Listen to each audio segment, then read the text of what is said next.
Welcome to Legal 123s with ByrdAdatto. Legal issues simplified through real client stories and real-world experiences. Creating simplicity in 3, 2, 1. Welcome back to Legal 123s with ByrdAdatto. I am your host, ByrdAdatto, with my co-host, Michael Byrd. As a business and healthcare law firm, we meet a lot of interesting people and learn their amazing stories. This season, Brad, we are riding the emotional roller coaster of the crises that will arise in the operating season of a business. Our theme this season is running a business. This season will be illustrating the types of problems that arise when running a business and the typical crisis that can pop up. We will do this through real client stories and, as we've talked about, have at some point a few guests. This will be so much fun. And Michael, running a business, honestly, just one season of a business. Maybe for those who don't know, can you tell them what some of the other seasons are? We have the building season. We did that last season, starting a business. And where we are right now, the operating season. We have the scaling season, that's growing a business, and the buying and selling season. That's awesome. Thanks. Well said, Michael. And as we've done throughout this season, we've had these little fun mini stories that we discussed. And unfortunately, audience members, we just couldn't figure out how to make it into a full episode. What do you got today? Brad, do you remember when I played a criminal defense attorney? You know, Michael, I think I would remember you, quote unquote, playing a criminal defense attorney, but maybe you were confusing yourself when I used to clerk at the district attorney's office when I did that for about 2 years. But maybe I'd be the wrong person since I was helping put the bad guys away as opposed to keeping them off the streets. Well, maybe criminal defense attorney is a little dramatic. Okay. Do you remember when I defended a speeding ticket? Oh, okay. I see now. The question should be more like, do you remember when Michael defended a doctor for the lowest level of misdemeanor possible over a few $100 fine? Yes, Michael, I actually remember that. And excuse me for not recognizing it as a quote-unquote criminal matter. You're excused. Thank you. Our client in this mini-story is Dr. Meredith Gray. Michael, I think you're better than this. Let me guess. Because our client is an ER doctor, you were naming her after the main character of the long-standing TV show Grey's Anatomy. I would object because I think Dr. Gray has been a character in a prior episode, but lucky for you, I'm feeling really too lazy to confirm this, and besides, because it's a mini-story, just go with it, buddy. Let's roll with it. Yeah. All right. Dr. Gray called me on a Monday and wanted help with a speeding ticket. This was way back when you and I first started working together. Yeah. Now I'm thinking about it. Ironically, I think Grey's Anatomy was still on the air when this actually story happened. And I remember we had a guy we referred to for all our speeding tickets. You mean the guy that you used for your speeding tickets? Michael, sir, you have me mistaken. I always, rarely drive the speed limit. Yeah, sorry. Yes. Yes. Dr. Gray first wanted me to hear her story when she called. She was called to the hospital over the weekend while on call and was pulled over for speeding in the middle of the night while racing to the hospital. Well, you know, that actually seems like a very reasonable excuse. I know. She kind of brought me in with her story, and I was actually surprised that she received a ticket in the first place. Yeah. Then did you give her to did you give her to our referral source? I tried. Dr. Gray was insistent that she wanted me to defend her. Please tell me you said no. I'm actually aware of your strengths, and I don't think that's one of them. Current wiser me totally agrees with your sentiment. Excellent. Unfortunately, I was much younger, and I was flattered that Dr. Gray was so insistent that I could help. So instead of saying a firm no, I kept trying to talk her out of it. I noted that she would pay me far more than she would even pay for the fine itself or the referral source. And by the way, the referral source could probably do it better. Kenny, did you catch that, Michael, long-winded answer there that kept going on and on? I believe you took the case? Yes, Brad. I took the case. Michael. This is a lose-lose situation. Like, you either win and Dr. Gray pays you way too much, or you lose and Dr. Gray paid you way too much and she has to pay this fine. I felt this pressure to the core from the moment I said yes. I bet you did. To make matters worse, I was a young partner at our old firm, and as you may remember, we didn't have a lot of control over, our billings. Like we had some parameters, but it's not like I could just, hard code and charge some low flat fee for this. And so my workaround was I billed the minimum amount of time I could get away with at the firm and spent the majority of my time working on weekends on my own time to teach myself how to handle a speeding ticket case. Again, way too competitive. Lose. Okay, you're an actual litigation attorney back then. It could not have been that big of a stretch, though. Well, that was my thinking when I said yes, Brad. Okay. But the procedures in criminal law and civil are very different. And so, on one hand, being a litigator gave me some confidence of standing in a courtroom. Sure. And thought, I can do this. If I can do a big civil business case, I can do a speeding ticket case. But in other ways, it hurt because it was like the procedures was like trying to learn a foreign language. Yeah. All right, Michael. Well, how did it turn out? Well, Brad, I thought it was an urban legend that if the police officer does not show up, that the case would be dismissed. Okay. I actually learned that this is true. Nice. The officer did not show up, and the case was dismissed. By the way, I was extremely nervous walking into court that day because, it was all new stuff, over a couple $100 fine. But apparently, Dr. Gray is an ER doc, and of course, this all makes sense now. She knew tons of police officers. She had a lot of friends. And these other officers had reached out to the officer and suggested it might be a good idea if he didn't show up to court that day. So, Kenny, did you hear that? He had nothing to do with this dismissal. Yeah, pretty much. The lesson I learned, though, Brad, was never to take on something that I don't do in the future. Well, I hate to do this, but actually give you a compliment. You actually retired from practicing criminal law undefeated. Well, congratulations to you. Yes. But let's move on to something that you do know about. Can we shift to healthcare to be our main story? All right, let's jump in. Our main character today owns a wellness clinic in Texas. Okay. He's a spine surgeon by training with a passion for regenerative medicine. All right, Michael, I think we have our first vocabulary word of the day. For those not familiar, regenerative medicine is focused on developing and applying new biological techniques to heal tissues and organs and restore functions lost during aging or disease or even damage. And this treatment can be directly at the site of the damage, or there could be transplants of cells and stem cells. And as such, this term is actually widely used to describe lots of different types of medical treatments and medical clinics. Yeah, and this is a major growth area in the area of elective medicine. Elective medicine is cash pay. Sure. And so you'll sometimes see terms like anti-aging. I've heard terms like a longevity practice. Ooh. And weight loss centers tend to be kind of in that world. The catch is that they all oftentimes are branded as a wellness clinic. Yeah, and like I said earlier, we're starting to see these wellness clinics and medical spas overlap as they often offer these exact same types of services. They're just branding themselves different, basically.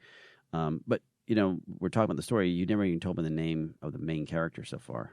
Let's call him Dr. Hat. Oh, my gosh. Do I dare ask why Dr. Hat? Well, you've heard the expression, all hat, no cattle? Yes. I've lived in Texas most of my adult life, and for those not in Texas, this expression is used when city slickers dress up with like cowboys, but in reality, they really never step foot on near even any farm or livestock whatsoever. So it's kind of one they all form, no substance. Yes. Dr. Hat had partnered with his sister, who is a naturopathic doctor. We will call her Miss Granola. I think we have our second vocabulary word of the day. According to the Association of Accredited Naturopathic Medical Colleges, a naturopath is educated on the basics of science, complementary and alternative treatment modalities. Man, I don't know if I want to use their vocabulary words anymore. Focusing on body, mind, and spirit. Well, importantly to the story, Texas does not license naturopathic doctors. Okay, now I see why you probably called her Miss Granola instead of Dr. Granola. And there's a lot of confusing information out there about a naturopathic doctor. I mean, most of it stems from the fact that only half the United States actually recognize it as a licensed profession. To add to confusion, in states that do recognize a naturopathic doctors, their scope of practice can vary about what services they can provide, either quote-unquote medical or even non-medical. So that's probably one of the confusions that a lot of people don't realize about that profession. Yeah, and even in those states, trying to figure out who they can work with is super complicated. But here, it was clear because there's not a license, and so you're dealing with an unlicensed person. So when Dr. Hatt set the practice up, we had to deal with the corporate practice of medicine since the services provided in the wellness clinic were considered medical services. And as you know, Brad, on the streets, corporate practice of medicine is called CPOM. Yeah, and audience members, if you haven't noticed, I think Michael keeps trying to stick me with the vocabulary word. So, Michael, why don't you define CPOM for our audience who's not familiar with it? Okay, so many states, including Texas, in fact, a vast majority of the states, have some level of the corporate practice of medicine or CPOM. Sure. And the idea is this. It's a law that says if your business is providing medical services, essentially that business has to be owned by a doctor. Now, there's any number of exceptions to that, but oftentimes, as is in Texas, that an unlicensed person cannot co-own a business that is providing medical services. Yeah. And as you've heard us discuss this in the past, when you have a CPOM state like Texas, the utilization, the management service organization model, or as Michael likes to call it from his tattoo on his bicep, the MSO model, can allow non-docs to participate in the medical enterprise, just not direct ownership. And obviously, when implemented correctly, an MSO can be a successful vehicle for several different models and arrangements and a lot of different reasons you can do it. You know, when you are implementing these things, when you want to put that MSO together, obviously you have to be regulatory rules have to be scrutinized, given the risk and depending what state you're in. This is a highly regulated area, but it's an opportunity for non-physicians to participate by having ownership in an MSO. Yeah, and so the idea at a very big picture, trying to verbally describe a corporate structure, is you have this MSO that you just described that, you know, in this case would be owned by Miss Granola and Dr. Hatt, and then they have a management services agreement with a properly owned medical practice. Okay. So we set Dr. Hatt and Miss Granola up with the MSO. Makes sense. And because Dr. Hatt had a non-compete with his private practice, they got their cousin, who's an internal medicine doctor, to be the owner of this professional entity. Okay. And we'll call the cousin Dr. Friendly. Okay, I'm just making sure I got Dr. Hatt, who has, I'm assuming the non-compete is not the issue for the story on the ownership of the MSO. And then we have this person who is Miss Granola, and now you have this name, Dr. Friendly. Is this because he's just a nice person, Michael? Well, first, Brad, you're right. The non-compete is not really a relevant part of this story, other than the fact that caused Dr. Friendly to become an owner. And Brad, you know, that would be way too obvious if I named him Dr. Friendly just because he was friendly. Dr. Friendly was serving this role to help out family, but he had no real interest in being a part of the enterprise. Okay. He didn't want to take on business risk, all that stuff. And so he had agreed already to serve as the medical director, and he was going to be compensated in that role. But when we set up an MSO and we need someone to fill that ownership role, but they're not really involved in the risk side of the starting the business and running the business, we'll refer to the MSO model as the friendly PC model, because the physician who owns the medical practice is doing so to have an entity that's compliant, but they're not really, again, involved in the business risk side of the business. So, of course, you know, his role would continue to be proper supervision and delegation and fulfilling the CPOM requirements. Okay, well, this sounds pretty straightforward. Maybe Kennedy, he forgot this was like a crisis season.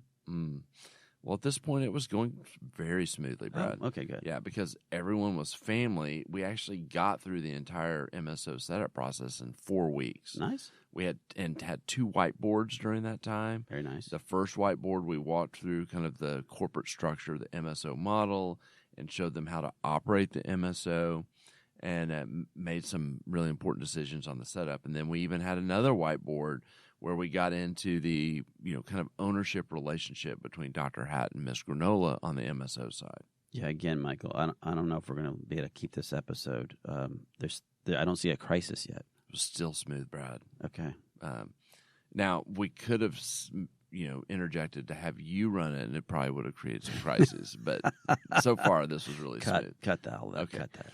So, in fact, Brad, they signed all the documents and even opened their business. So I'm guessing the crisis popped up when they were running their business. Oh, context clue. What season are we in? Yes. Look at the big brains on Brad. Woo-hoo. All right. Yes, I learned that they were running the business through the MSO entity. Oh. Yes. And that they never did anything to actually implement this beautiful model that I helped them set up. 2 beautiful whiteboards. That does sound like a crisis. How was this compliance even discovered? Well, let's go into a commercial, Brad, and on the other side, we'll talk about how this compliance issue was uncovered and get into a little legal talk. Awesome. Many business owners use legal counsel as a last resort rather than as a proactive tool that can further their success. Why? For most, it's the fear of unknown legal costs. ByrdAdatto's Access Plus program makes it possible for you to get the ongoing legal assistance you need for one predictable monthly fee. That gives you unlimited phone and email access to the legal team, so you can receive feedback on legal concerns as they arise. Access Plus, a smarter, simpler way to access legal services. Find out more. Visit ByrdAdatto.com today. Well, welcome back to Legal 123s with ByrdAdatto. I'm your host, ByrdAdatto, with my co-host, Michael Byrd. Now, Michael, this season our theme is running a business. And we're talking about real stories that happen to our clients when things just pop up during their operation of a business. Now, Michael, can you kind of explain to the business, like to our audience, the meaning of running a business through the MSO entity? Yeah, so let's take a step back and go back to the MSO setup. And one of the things that was actually covered in one of our whiteboards is this concept of flow of funds. Okay. And so remember when we were talking about CPOM, the corporate practice of medicine is regulating that a business that's providing medical services has to be doctor-owned. Mm-hmm. Well, when the MSO is charging the patients, in the eyes of the law, they're the business that are treating patients. And so you've now kind of rendered useless the purpose of this friendly PC that we talked about. So a really important principle across the country when you're dealing with corporate practice of medicine is that when patients are being treated, they need to pay to the friendly PC. And so this tends to be almost an anchor point issue, you know, when you're looking at compliance. And so how does the money come in? Patient into the friendly PC.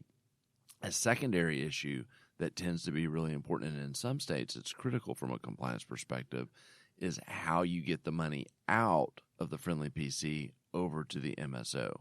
And so in this case, though we had walked through all of this in the whiteboard, did I say that twice now? Yes, you did. Yeah, I think so. It's important because they did nothing. Oh. Yeah, they just said, well, we'll just, seems so much more straight line just to have the MSO charge for this. Maybe if they had gone through my whiteboards, they would have gotten it done correctly, maybe. But I think, well said as the flow of funds, and for audience member understanding, that means it's bouncing from the bank account of the friendly PC to the bank account of the MSO. So that's an important element of it, Michael. But when we went to commercial, you promised something. How did this compliance problem get discovered, though? Great question. And Kennedy, I'll allow you to keep that this time because Brad needs to be boosted a little bit today. I can tell. They originally opened Cowboy Wellness in a temporary lease to kind of get the business up and going. Okay, you can't just slip in the name the Wellness Center without an explanation. I'm guessing you're calling this because Dr. Hat wanted to be a real cowboy? Yes, but we know, Brad, from the story that there's no cattle. Oh, Michael. Before we move forward, and I think there's a lot to chase here, but for me, who needs a little bit more context, and I know audience, can you explain, was Cowboy Wellness the MSO's name or the medical practice owned by Dr. Friendly? Important question. So the MSO was not named Cowboy Wellness, but the MSO owned the intellectual property for this name. And in fact, they, not big part of the story, but they actually had a trademark that they owned for the name Cowboy Wellness. Okay, so now that we established that the MSO owned that, can you talk about if they were doing this model correctly? How can an MSO allow that name, that intellectual property that they had, to be used by Dr. Friendly, who owned Dr. Friendly's PC? So how, if the MSO owns it, how is it now being used by another entity? I'm not going to say it's a good question, Brad, but I'm going to say it's another important question for the audience to understand. So the reason for that is that, remember, the Friendly PC is who needs to be treating the patients. Okay. We agree with that, right? Mm-hmm. Okay. Well, if the Friendly PC needs to be treating the patients, the Friendly PC needs to, have a right to be in the space. That business needs to be in the real estate space. And so if there's a name on the door and you're showing the world this is the name of my business, the Friendly PC needs to be using that name if that's the brand name. Yeah. Well, the problem is that the intellectual property, the name and the asset of this name, Cowboy Wellness, you want the risk takers, the people that are starting the business and running the business, to be the owners of that. So we have the MSO own it, and in this management services agreement, they license the name over to the Friendly PC so that the Friendly PC can do business under the name Cowboy Wellness. That makes sense. Yeah, and for audience members, sometimes you might hear that's a DBA, doing business as, or in some states an assumed name. There's a lot of different versions of that. But Michael, we kind of took a sidebar, so sorry about that, audience member. But let's get back to the story. We were talking about them getting they were doing an expansion and they needed to update their lease. So what's the next step here? Yeah, so kind of to reset, because I think you caused us to get sidetracked. I'm sorry. Yeah. So to reset, they were in this temporary space. They wanted to build out a nice retail setup, and so they needed funding to do that. They needed a line of credit, and so it's really common for startups to set up initially in a low cost space so they can kind of prove the concept. They started doing really well, and they were ready. And so they wanted to take out a loan for the finish out and some other kind of capital investments that they were going to do in conjunction with that. And it was the bank, Brad, that actually discovered the compliance problem. Okay, that first off, audience members, that's unusual, but how did the bank discover this? So Dr. Had, as a spine surgeon, actually had great credit, but the bank was loaning money to the business, and they just happened to have a lender who was experienced in healthcare. And so they were actually taking a look at the compliance side of Cowboy Wellness. Now, the reason they were really looking at it, I'll talk about it in a minute, but what they did is they flagged that the financials did not indicate that patients were being treated by Dr. Friendly's entity, that the financials showed that the funds were flowing directly into the MSO owned by Dr. Hat and Miss Granola. I'm assuming that this healthcare lender must be listening to our podcast, so flag that. So it's pretty good. But that just goes back to, all your whiteboards, and y'all have heard us talk about this before. That's a total form and substance concept, which is you think you're compliant because you have the form in place, which is the management service agreement between the two entities. But based on the flow of funds discussion you had a few minutes ago, the substance was not there. Yeah. So I foreshadowed a moment ago as to why this bank would even have this heightened level of compliance consideration. Well, the banker was a little, when they saw the types of services that were being provided, that put them on a higher alert than if it were some other kind of traditional type of practice.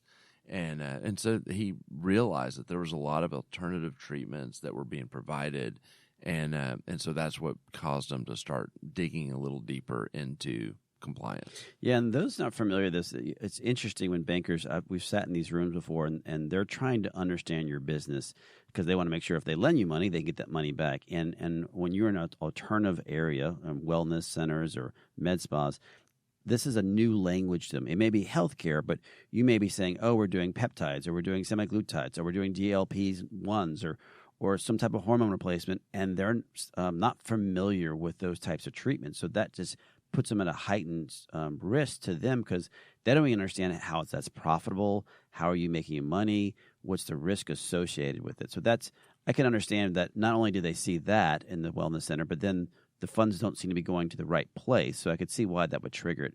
So what happened with Cowboy Wellness and their loan? Well, kind of it was interesting that I ended up getting on the phone with them to talk through the services. So not another whiteboard. No. I just got on the phone with the bank and was able to talk through kind of their, chain of care and their processes on, the services in Cowboy Wellness.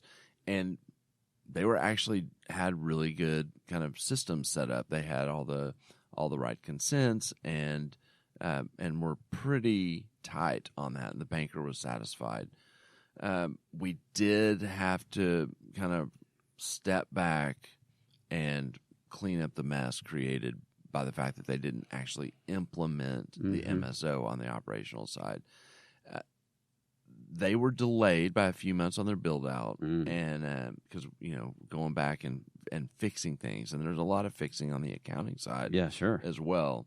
And so between that and between the assurances that we had to give on the kind of the alternative treatments, it fortunately for him was just a delay, although I don't think he felt it fortunate at the time.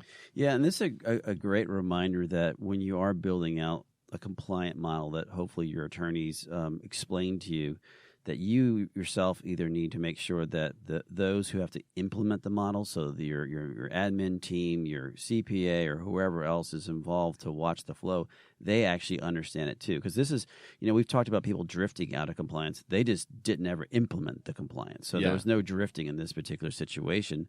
They literally from day one sound like they didn't truly understand it, that where the flow of funds had gone. And I'll give Michael credit. I've seen him do whiteboards. I'm quite certain you explained it that way. I think people just sometimes don't realize that, that yes, there are going to be two different bank accounts. And yes, you're going to have to move funds either daily, weekly, monthly, however you plan to do that.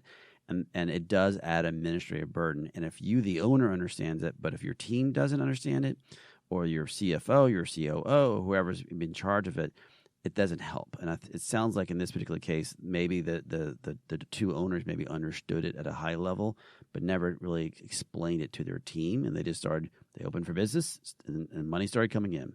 Well, Michael, we're getting ready to wind down. So any final thoughts? When it came to speeding ticket defense work, I was all hat and no cattle, Brad.